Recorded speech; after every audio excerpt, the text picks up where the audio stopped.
Scary Movie Clubcast. Live from the clubhouse, it's Scary Movie Clubcast. This is Nadine. And this is Amanda. And tonight we watched Villains. So good! We loved it. I would probably give it 4.6 car washes. And that's an inside joke that you'll have to watch the movie to get. It had one of my loves, Bill Skarsgård, in it. Looking cute. I'm going to give it 5 out of 5. I loved it. It was very good. Would watch it again. Would own it on DVD for the oncoming apocalypse so that I have movies to watch until I die. It was surprising. They were talented, good actors. Just a big bowl of fun. Yeah, highly recommend. Yep. So tonight we're doing a book versus miniseries review of Mindhunter. And Amanda has some fun facts for us. I do. So I'm just going to give you some fun facts about the book itself, and in particular the author, John Douglas. He's written 16 books. Many of them are co-authored by Mark Olshak, one of which is actually a fictional book called Broken Wings. It also has a sequel written solely by Douglas. Can you guess what it's about? FBI profiling. Oh, okay. Such a Renaissance man, this one. Yeah. So many hobbies. Well, and I mean, interests. if you read Mindhunter, that's like the first 6 chapters, and just like, how great am I?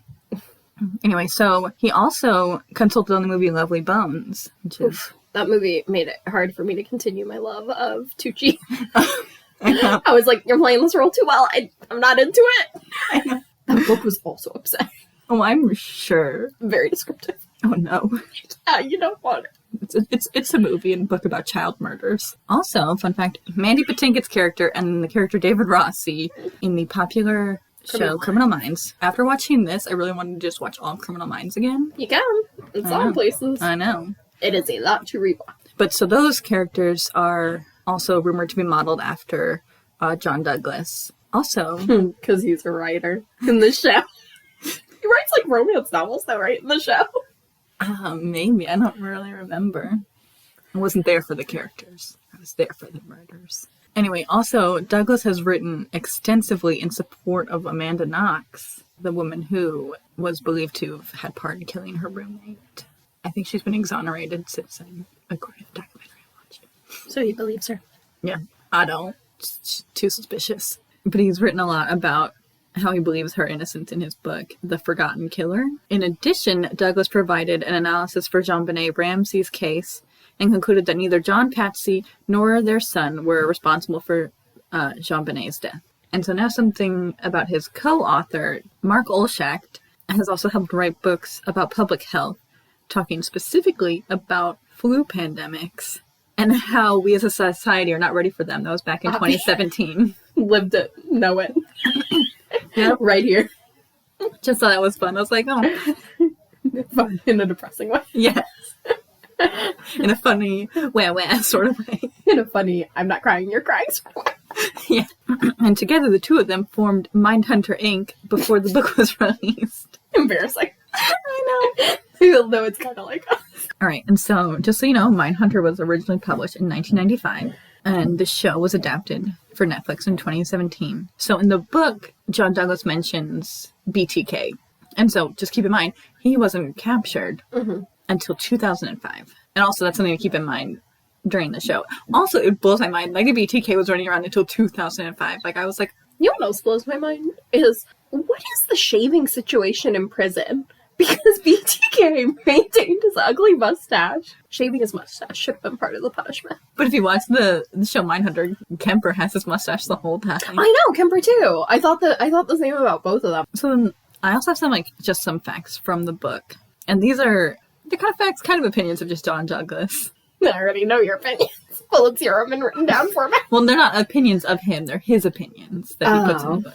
Oh, yeah. Plenty of those. Mm-hmm. In the 1960s, the solution for homicide rates was at 90%, which sounds crazy. It sounds like maybe they were just railroading people. That sounds very unlikely. A lot of innocent people in jail.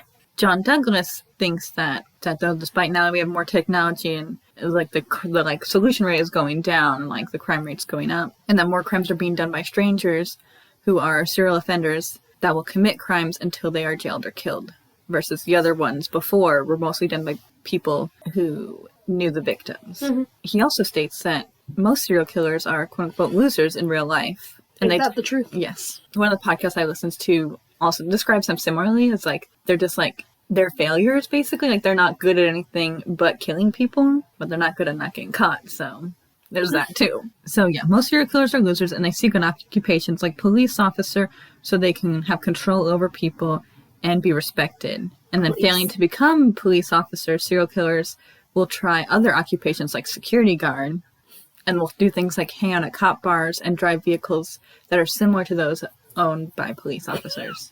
Oh, and another thing he mentions is that often serial killers try to plead insanity, but Douglas reminds us that it is important to keep in mind that insanity is a legal concept, not a medical or psychiatric term.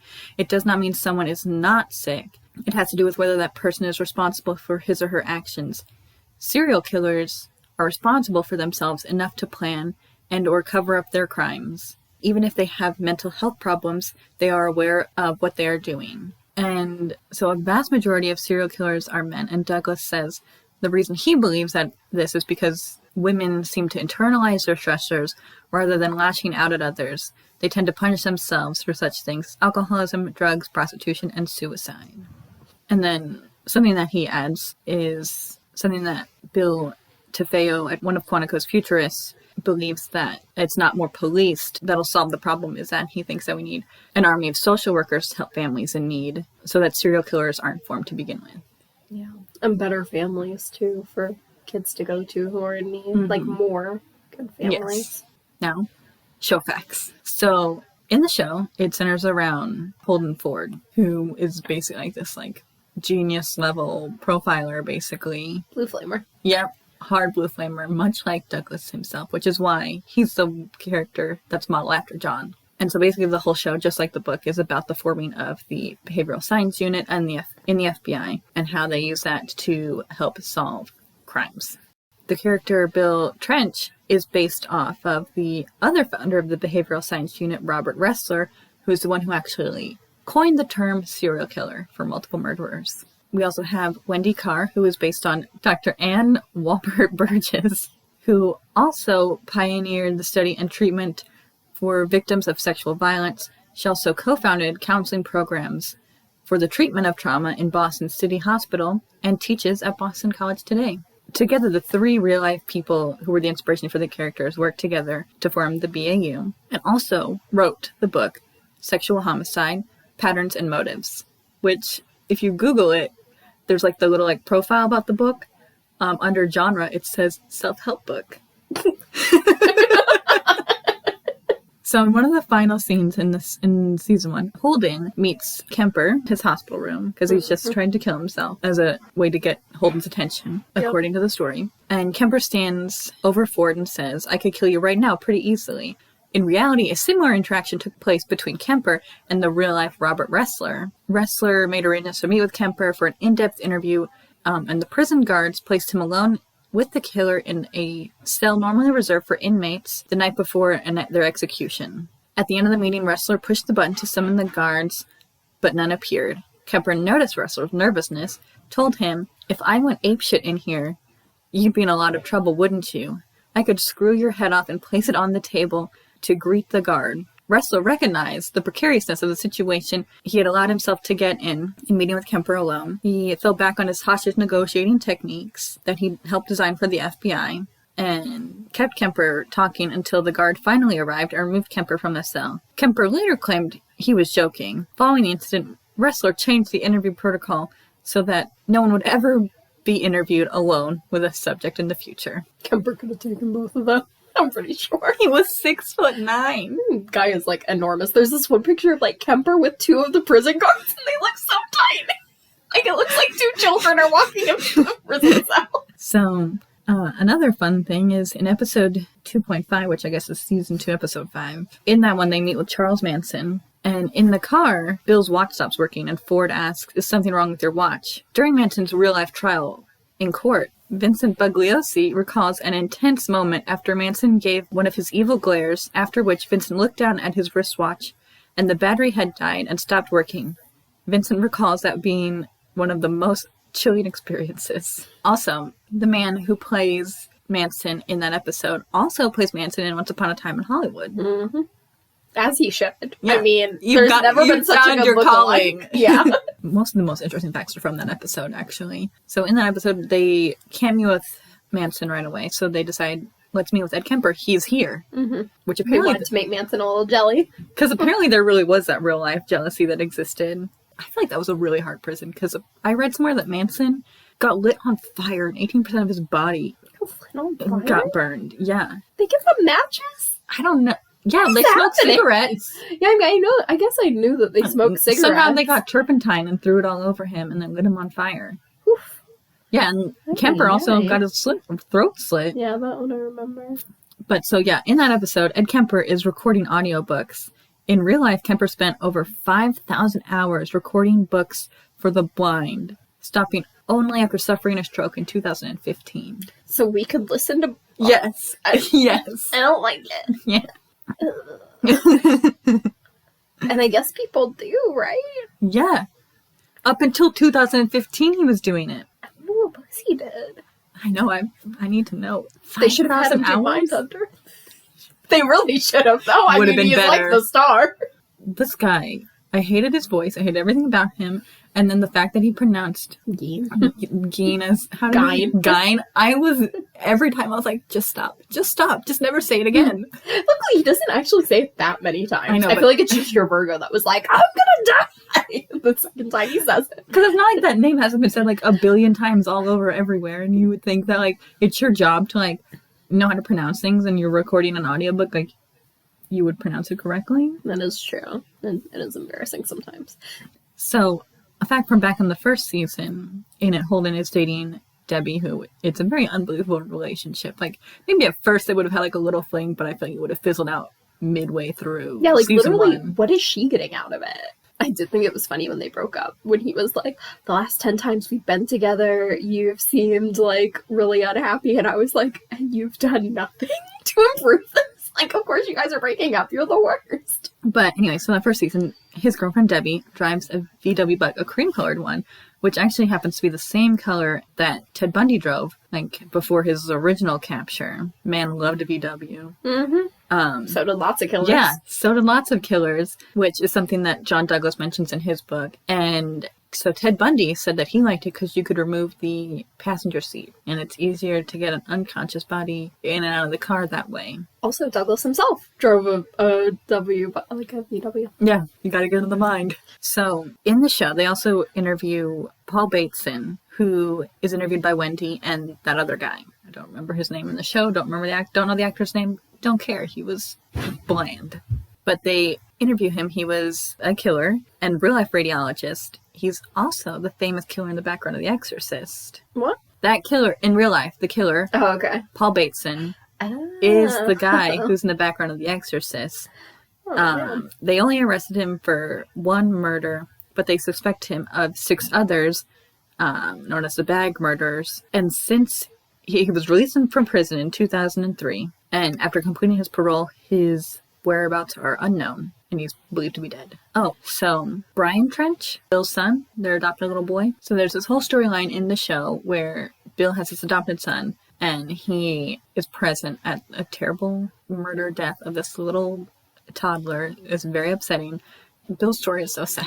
But so that story of that little boy dying isn't explicitly based on any one crime, but like it kind of is, because it has a striking resemblance to the abduction and murder of 20-month-old Noah Alba, also known as the crucifixion murder. Worse. So it's 2 little boys, a 7-year-old and like a 10-year-old. Find this little boy wandering around. They try to find his mom. They can't. They take him to like this like basement area in like a house or something, and when the boy starts crying, and that's when they beat him to death. And then they crucified him to keep him still, but also as like the half-hearted attempt to bring him back to life. It went on to say that like neither of the 2 boys have like gone on to commit any murders, but one of them has a history of child abuse as an abuser.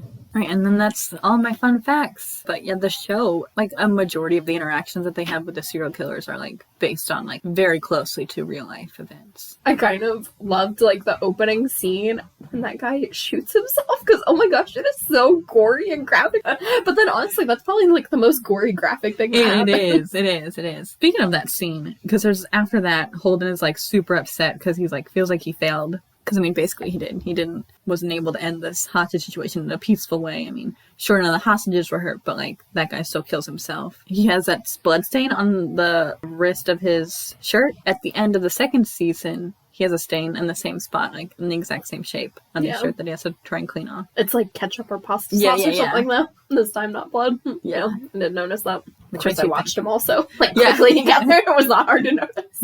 But if you watch them when they came out, it's a big gap between season 1 and season 2, like 2-3 years. Yep. Oh man, which I definitely get why people are angry that there's not going to be a third season, because it's like they definitely leave off on like a cliff, like it's so unfinished. Yeah, there's still so much, and then like all of your like main characters' lives aren't just in like shambles. Basically, like they've all just ended relationships and are just like, I don't know. The child Atlanta murderers ending isn't satisfying. I mean. Because, like, I mean, sure, they get Wayne Williams. He's not charged with any of the crimes. And then, like, there's still so many that they can't link him to, and that were most likely done by someone else. Well, yeah, in real life, he was only ever convicted of, like, the 2 adults. Yeah. Mm-hmm. I really would love to, like, learn more about that case, though. I mean, not really, though. It's like I want to know the facts, but I also don't want to know the facts, because it's so depressing. But, yeah, so one of the things that I kept seeing is that, like, the show isn't, like, officially canceled by Netflix. It's just on, like, an indefinite hiatus. I mean, I think part of that, the reason that the show didn't continue on, is because one of the things I read is like the viewership didn't justify the immense dollars that are being spent to produce the show, because it's David Fincher. Yeah. He's a perfectionist. He wants every little detail to be perfect. We know, because in Zodiac he flew out those trees in the park to just look the way it did at the time of the murders for one scene. I couldn't imagine how much money they're spending on this show. Oh man, so should we start off talking more about the book or about the show? Because I have my notes. Should we start with the book? Yeah, sounds good. I was already annoyed very early on into the book when he used the phrase male whore. I always hate that. You don't need to distinguish that it's a man. Whore is fine. In the book, he talks about, and they don't really show it in the show yet, like I'm sure that it would probably happen in season 3. He gets very sick, but he's like talking about how like a couple weeks before he was hospitalized or something, how he like started feeling really bad and like sick and stuff, and then he went and got extra insurance and things like that, and then he's like, and then a couple weeks later, I was hospitalized. Thank goodness I had that premonition. And I was like, premonition? You mean the onset of symptoms? I thought it was funny in the book when he said something of a flashy dresser. I don't know why. That just cracked me up. But I mean, everything's flashy compared to the FBI. I think it was really interesting, the parts where he talks about like the FBI and like how it like started, and like how they couldn't, like they had like be careful about saying certain things, certain people, like the like language code, and then like how they had to handle women with like, the, like kid gloves and like the like dirty stenographers would handle like raunchy stuff. Okay, also like Hoover was a bad person. Like just a pure monster. Like the only good thing he did was maybe start the FBI, but like then that, beyond that, he was just like crazy power hungry and insane. Like most politicians. Yes. He did one good thing and he just rode that forever. Probably the funniest thing to me was when he was like talking about how like he had first gotten his gun and stuff like that, and he's like, there's just little things that like no one talks about that you don't know. He's like when I go to use the bathroom, where do I put my gun? And he's like, try putting it in my lap. That made me nervous. No, that's good. I liked too, he was talking about like this gambling thing that they had done, and like how this guy who was there was like handsome and looked like Paul Newman, and I was like, oh, okay, in case we were wondering who your celebrity crush was. Yeah.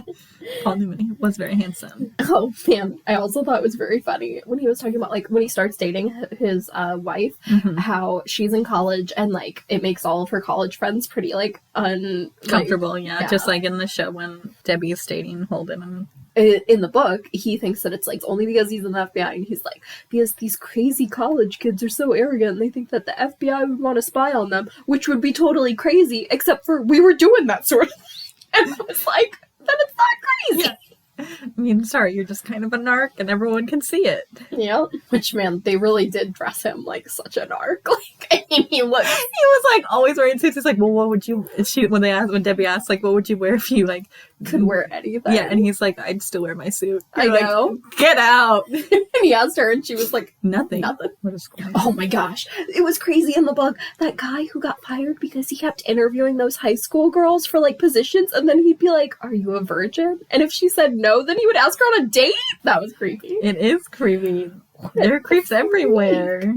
Oh man, the story about the principal. The tickler. Yeah. Which, like, the way that they showed it in the show, I feel like they're trying to make us, like, feel bad for the principal. And, I mean, I guess to some degree, but not really. Especially when he's asked by parents to stop and refuses. Yes. Like, in a general sense, you never should have been doing this. Yes. It's creepy and it's wrong. Inappropriate. And I did love in the show, though, that, like, all the men were just like, oh, kids love a tickle, but every woman was like, mm-mm. No. That's Don't not touch what my we baby. do. Yeah, you shouldn't be undressing my child in any way, even if it's just their shoes and socks. But then when they, like, show him, like, a totally disheveled man, it was sad, but also just don't be creepy and obey the parents. I know. When someone asks you to stop, stop. No means no. Just to reiterate what a douche I think that Douglas is, he talks about how, like, he was already dating Pam, and then she went away maybe for, like, a semester abroad or to be with family for a while. I can't remember where she went, but he was like, yeah, I'd already decided that I was gonna marry her and propose and whatnot. And then he tells us the story about meeting some random at this bar and, like, going to her. I was like, what? Are you and Pam still dating?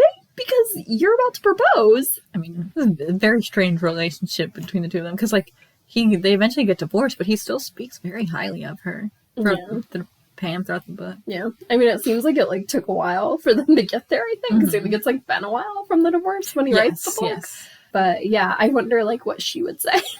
He sounds like the worst husband and father to me. Very unhelpful. Yeah, because he's just never there. And then when he is there, he's, like, making light of everything about how they live their lives. I feel like you see that a lot in the show and Bill's relationship with his family. How he's just not really able to relate to their son. And then, like, he just has all this stuff on his plate. And then, like, his wife still has all this stuff on her plate. Like, it's a lot. And he's just like, I can't deal with it right now. I'm working on the Atlanta child murders. And she's like, but I really need you right now.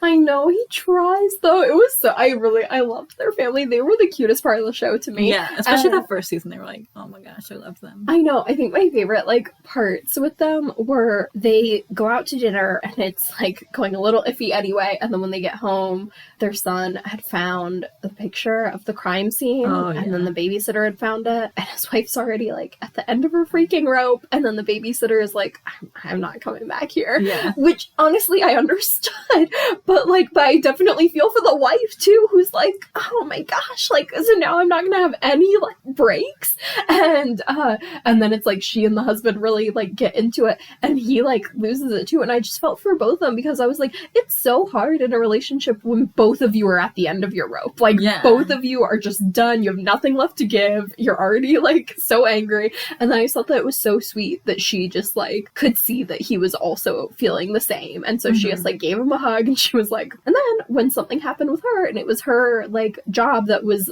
going poorly because the child was murdered in the house, that he, like, called out of work and stuff and, like, handled it and I know, her. he did, like, try. It's just like, and I loved how often, too, he would be like, I like being in a marriage to the woman I love, like, trying to save it. I know, yeah. Just another thought.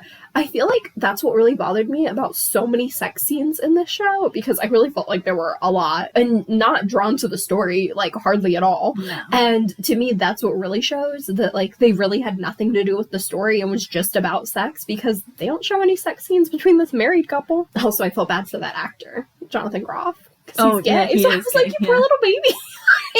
In the book, when Douglas talks about proposing to his wife, and he, like, proposes to her in public, like, with her family, and I just like the way that he phrases it, that he's like, I didn't leave any option but for her to say yes, and I was like, well, at least you know that you're being a douche, like, because that's really put her between a rock and a hard place, and she's like, well, because that's what people are doing when they do stuff like that. If someone did that to me, I would say no right to their face. I feel like I would, like, burst into tears. There are some girls, I feel like, who would want that. Die for a public proposal. Yeah, and you'll know. You will know if you're with one of those If you don't know, don't ask. Oh, did you notice that he talked about 2 separate crimes where, like, the killers, and they were serial killers, felt bad for one victim in particular, or even, like, let her go because she was caring for a sick male relative? I found that very interesting. Something to tuck away in your minds, women. Mm-hmm. Like, someone is like... I mean, yeah, he has this whole part where he talks about, like, you know, it's hard to tell, like, someone how to react to an attack like that, just because different perpetrators will act differently to the different things. Because, like, you can either, like, go along with it and that'll save you, or you can resist and that'll save you, or you can try to relate to them and that'll save you, or you could just say nothing and that'll save you. But doing any of those other things with the wrong person will get you killed. I know. It's crazy. And it seemed like he, like, had a lot of knowledge, but was not very good at sharing it. And I think that's the issue with just his perspective, is he doesn't think like a woman. I mean, sure, he has concerns about, like, his daughter or, like, other loved ones, but, like, he doesn't think, like, well, how can this help me? He's just like, isn't this cool stuff? Man, the part where he was, like, talking about the woman who had been mutilated after her death, and he was like, the guy who did this has to be single. If the guy was married, he definitely would have tortured her while she was alive. You know, that was... I was like, oh, okay. Excuse me. Upsetting. It is so clearly a dangerous thing to be in a relationship with a man who struggles with impotency. And I was like, well, what is the right, like, response? What is the appropriate response? Because these men seem to go violent with variable responses. I guess there's no appropriate response. I thought it was interesting, too, in the show, how, like, when she comes in, like, lingerie, and then he, like, can't, but it's really tied to, like, him. Bruno, everything. Exactly. But, I mean, she doesn't grasp all that. He doesn't verbalize that either. Exactly. And then it's, like, no issue. Like, the next time they show them, they're fine. I get annoyed like, I guess there was an off-screen conversation that I didn't get to see. I know. Or was it just totally ignored? I know. Yeah, I've been watching this show. It's called Tell Me Your Secrets. And, I mean, I like it okay. It's just, like, a lot of things happen not on screen. And I'm like, wait, how did this relationship get this to this point? You guys are dating now? What happened? Like, what? Like, you're making too many jumps and, like, not showing your work. And I need that. I know, I don't like that. They did the same thing, too, when, like, they had broken up because she was, like, cheating on him. And then he just, like, runs into her at the laundromat and then walks in, and I guess they're back together. Who knows? Also, like, if someone cheated on me, I would never be able to be with them again because I wouldn't be able to trust them anymore. I don't understand people who can go back to people like that. Yeah. The heart wants what it wants, and the heart be dumb. When she makes him smoke pot, I just thought to myself, I feel like there are some women out there who just, like, get this sick satisfaction from seeing what kind of things they, like, what kind of hoops they can make men jump through in the hopes of getting sex from them. And it's often very funny, the stuff he would be willing to do. Like, he's an FBI agent, and he's like, guess I'll take a hit. Oh my gosh. Didn't you think it was crazy that when they were talking about Edmund Kemper, how he, like, had applied to be basically a cop, like a highway patrol, and how it wasn't his psychiatric history that bothered them. It was just that he was too tall. I was like, yeah, he had literally already murdered 2 people at this point. Like, you guys really need to crack down on your psychiatric evaluation. I know. It wasn't even that long ago that he had murdered the 2 people. Like, nope, too big, you won't fit in the cop car. Oh, I thought it was wild, too, when they're sitting there, and then they bring in 1 pizza for 3 grown men. I was like, what is this? 2 grown men, 2 grown men and an Ed Kemper. I know, it's giant. And then that guy's, like, eating at least 4 pizzas on his own. And then there's, like, 2/3 of the pizza left. And I was like, okay. So you definitely preferred the show. Because, a million times a million, I preferred the show. Because you liked the show, but you hated the book. Oh, I hate it. Because the show is just like the book, except it adds likable characters. Whereas the book is like the show, except it's just Holden. Did you love that Holden fell for a honey trap just as easily as you would? When the woman in the hotel was like, let's go get dinner. And then she's like, surprise! Child murder. I was like, this would be Amanda. I mean, I don't think I would have, if I had been Holden in that situation, I'd be like, wait, what is happening? What is happening? I was like, because as soon as she's walking you to your room, you're like, I mean, this is weird. Yeah, does she like me? Accurate. And you're like, oh, I hope she does. But then, like, I also would have convinced myself, like, no, she's just being nice. She's just being nice. She's just being nice. I also felt bad for Holden.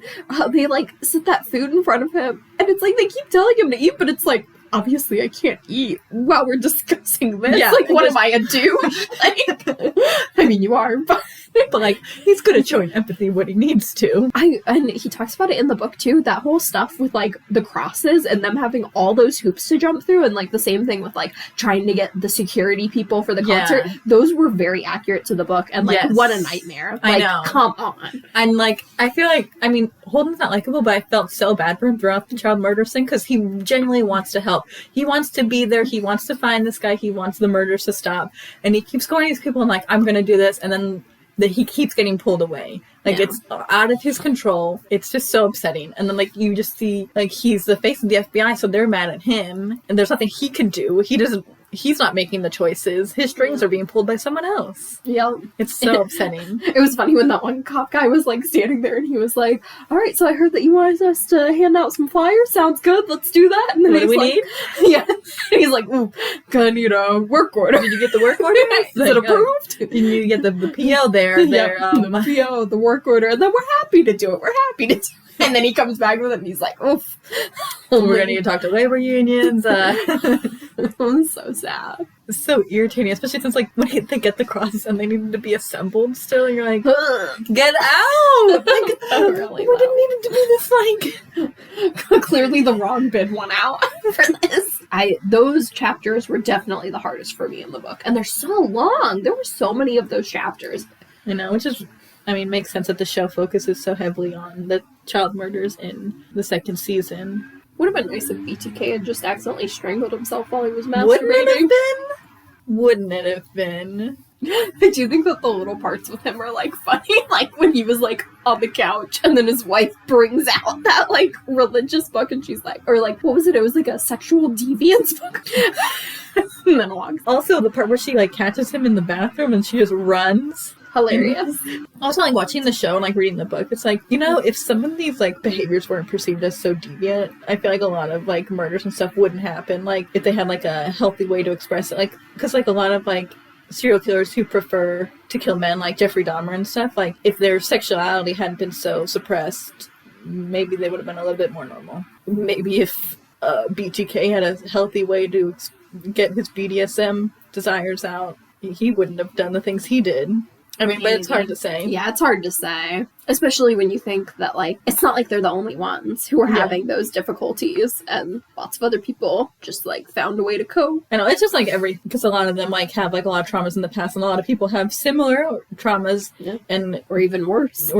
And don't come out nearly as bad, or don't do those things, or even go in the opposite direction. Yeah. And try to advocate for victims' rights. It's so tricky. Psychology is such a weird thing. The brain, man. So I probably preferred the book slightly. Not much. Mostly just because I didn't like all the sex scenes in the other one. And then also I had just read the book. So it was like, I probably would have enjoyed it more had I watched it first and then read the book. Probably I'd give the book 1.9 blue flamers and like give the series, like, I don't know, 1.8 masturbation mask. So I did not enjoy the book. I just didn't care to know anything about John Douglas, and I got way too much John Douglas, like way too much. And then the narrator, because I listened to the audiobook, it was like nails on a chalkboard. Yeah, to me it just reminded me of like listening to an old person tell me all their story. I did not enjoy his voice, because like normally I like to read books at just like normal, as they say it, speed, because I just like to do it just for pure entertainment. I'm not trying to rush or anything. I just like to relax. This one, I listened to it as fast as I could. I couldn't stand it. I was like, let's get this done. Like 2 blue flames. I enjoyed the show. I mean, Holden's like a regular old weenie, but like, I find it interesting, and I would say if you're interested in the book, just watch the show and then don't worry about it. Yeah, like, there's not much that you're missing. Yeah, because it's David Fincher. He keeps things pretty accurate. I mean, there's some deviations here and there just for story's sake. Yeah, nothing major. But like, yeah, basically everything that's in the show's in the book. If anything, the biggest differences are like the personal lives of the characters, and who cares? Yes, exactly. You and Megan do really love it. I do. I'm like very upset that like we may never get a 3rd season. Like, I really want to know what's going to happen, and like it really kills me that they like show all these things with BTK and you're like, we're never going to see him get caught. Oh my gosh. And we didn't even mention how BTK in it, like, I mean, we talked about it in our previous episode about BTK, how he worked for ADT, putting security systems in the homes of people who were afraid of him. Trust no one. Exactly. I'm going to give it 3.5 BTK doll masks. Alright, so that is our review of Mindhunter, the book versus the series. So essentially, the takeaway is just watch the series. Yeah. Alright, so you can follow us on Facebook, Instagram, and Twitter at Scary Movie Clubcast, and subscribe to our YouTube channel. See you next movie night, and don't forget, there are 174 days till Halloween. Bye! This is Nadine. And this is Amanda. And no. free time. We're bad at this.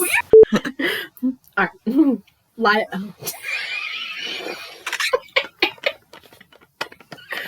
Oh, scratchy boy. Peppy, but why? I kid you not, just now, I had totally forgotten that I had to, like, explain the episode. I was like, and done. And we're done.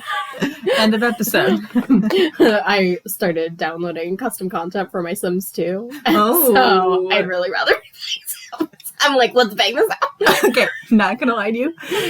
With the development of Kids in Sims 4, I have caved and started downloading custom content Because I it's was like, too insulting. it is insulting. Like, it's crazy.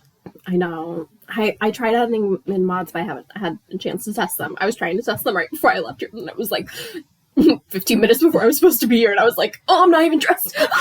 That's like me, like, every day before work. It's like, I should leave at 7:30 to get there at 8. 7:29, I'm like, I'm not dressed. Yep, it's a lot. It makes us faster, though. But so, this episode that we're so excited to record, that we would rather be doing anything else.